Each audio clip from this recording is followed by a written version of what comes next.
రాజుగారు కనుక ఆయనకు ఒక పెద్ద ఉద్యానం ఉంది, తోట, ఓ 1000 ఎకరాల తోట రాజభవనం పక్కనే ఉండేది.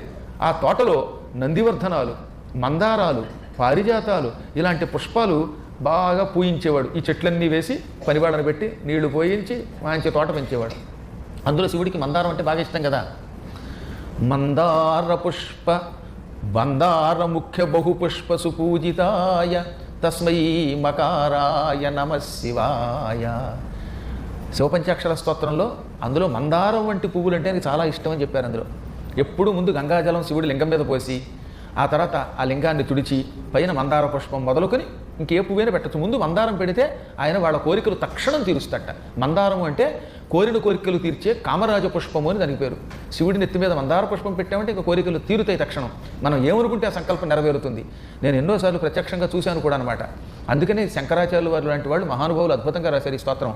మందాకినీ సలిల చందన చర్చితాయ నందీశ్వర ప్రమథనాథ మహేశ్వరాయ మందార ముఖ్య బహు పుష్ప సుపూజితాయ తస్మై మకారాయ నమ శివాయ.